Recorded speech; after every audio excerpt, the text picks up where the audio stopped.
কানা লাকুম ফি রাসূলিল্লাহি উসওয়াতুন হাসানাহ। বেলাল, পয়গম্বরের সাহাবী বেলাল, রাসূলের একটি সুন্নতের টুপি, এত মোহাব্বতের টুপি, টুপি মাথায় দেওয়া কার সুন্নত?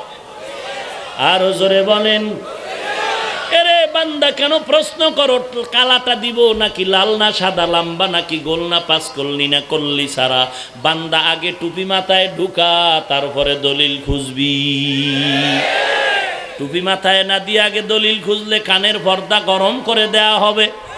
যে টুপি পরে না ওর জন্য টুপির কোনো দলিল নাই, যে নামাজ পড়ে না তার জন্য নামাজের কোনো মাসআলা জানার অধিকার নাই।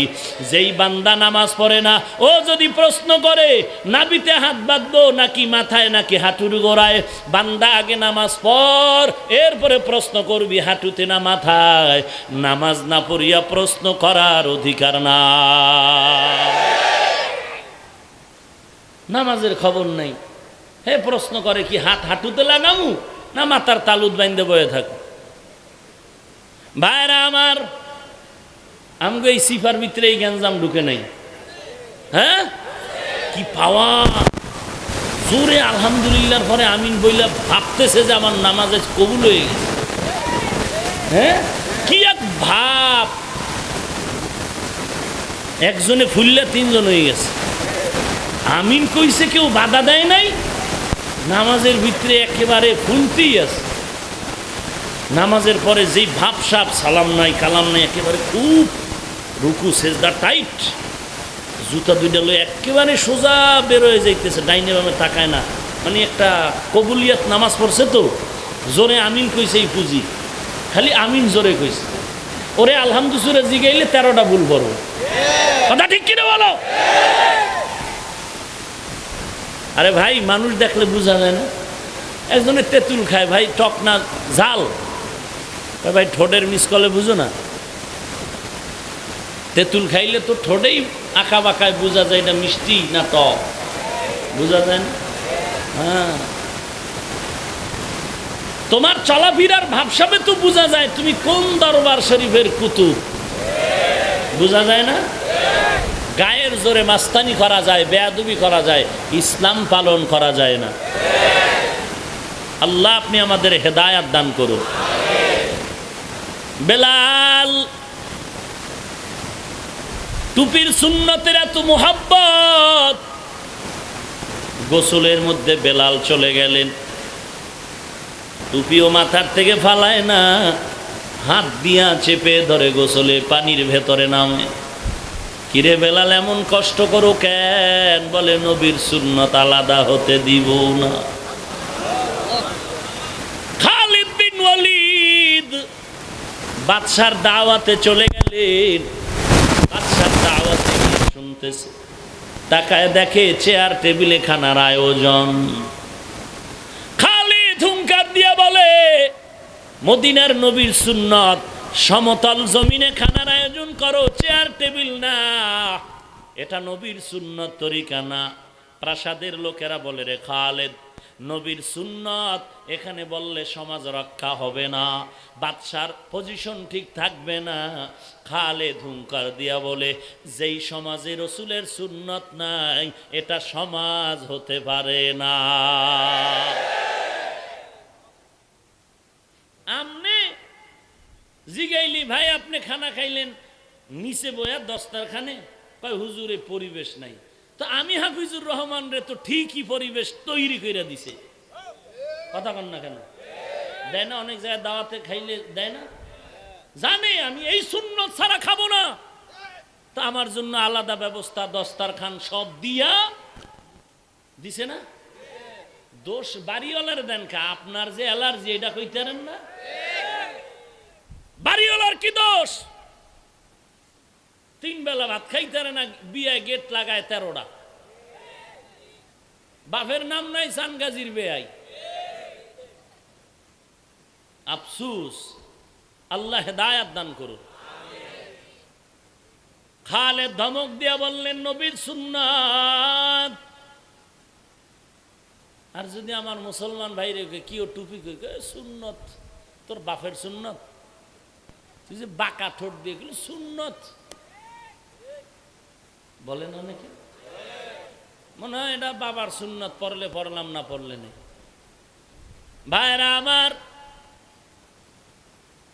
পয়গম্বরের আদর্শের পাগল এখন এই জমিনের মধ্যে অভাব নাই। গলায় চুরি লাগবে, নবীর সুন্নত বৃথা যেতে দেবে না। এরে নবীর উম্মতের দল, এখন তো ঘরের মধ্যে দস্তারখান অনেকের নাই। আমগো জাতিবাহীরা একদল তো ফতুয়া দিল দস্তারখান দরকার নাই, বিভ্রান্ত ছড়াচ্ছে দিন দিন। এরে নবীর উম্মত, রাহমাতুল লিল আলামিনের আদর্শ এত সুন্দর, ওই আদর্শ যদি কেউ গ্রহণ করে ও গরিব হলো আল্লাহর কাছে অনেক দামি হয়ে যাবে। এরে নবীর উম্মত, রাহমাতুল লিল আলামিনের ভেতরে আল্লাহ এত সম্মান দান করেছেন, এত মোহাব্বত দান করেছেন যে নবীর আদর্শের জন্য আসমান জমিন পাগল হয়ে কান্না করে। যে নবীর এত সম্মান, আমার নবীর ব্যাপারে আম্মা জান আয়েশা রাদিয়াল্লাহু তাআলা আনহা বলেন, নবীর ঘাম থেকে মেশকের ঘেরান আমি বোতলে ভরে রাখতাম। বড় বড় অনুষ্ঠানে আমরা মেশক হিসাবে আতরগুলো ব্যবহার করতাম। এরে নবীর উম্মতের দল, যে নবীর শরীর মোবারকে মশা মাছি পরা হারাম, কেমন মায়ার নবী আমার। আজকে তুমি টুপিও দাড়িও ঠিক রাখিয়া জবানের গালি বন্ধ নাই, হিংসা বন্ধ নাই, অথচ আমার মায়ার নবীর কত সুন্দর আদর্শ। ইহুদি 1 মাসের সময় নিয়ে নবীরে টাকা দিছে ধার। নবী টাকা ধার নিয়ে আসলেন 1 মাসের সময়। ইহুদি 1 মাস শেষ হয় নাই, 1 সপ্তাহ বাকি আছে। নবীর কাছে এসে বলে আমার পাওনা দাও। নবী বলেন ও ভাই এখনো 1 সপ্তাহ বাকি আছে। বলে 1 সপ্তাহ বুঝি না, এখন দিতে হবে। পাশে ওমর দাঁড়ানো। ওমর কয় নবী অর্ডার দিলে তো বিসমিল্লাহ লাগবে না, কল্লাটা আলাদা করে ফেলবো।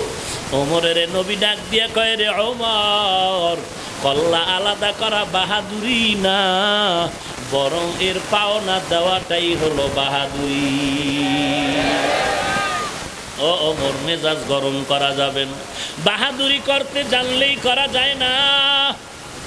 বলে তাহলে সপ্তাহ বাকি এখনো কেন টাকার জন্য বাজে কথা কয়? নবী বলেন ওমর, পাওনাদারের কথা বলার অধিকার আছে, আমি ঋণগ্রস্ত বলার কোনো অধিকার নেই। আর আমার সোনার বাংলায় সব উল্টায় গেল, পাওনাদারের জবানে তালা লাগায়, ঋণগ্রস্তর মাস্তানির কারণে ঘুমানো যায় না। টাকা চাইতে গেলে সব কথা লজ্জা করে না, টাকা চাস কি আছে না নাই? এইরকম বেঈমান আছে না নাই? অথচ রসুল কি বলেন, 1 সপ্তাহ বাকি আছে, এরপরও চেঁচামেচি করে কেন? বলে পাওনাদারের কথা বলার অধিকার আছে। জঙ্গলে উল্টা পাল্টা চইলা তুমি সুন্নি নামের ব্যানার লাগাইছো না? সুন্নি নামের ব্যানার লাগাইতে তো ওরা পারে যাদের সুন্নতের আমলের কোনো ঘাটতি নাই। ভাইরা আমার,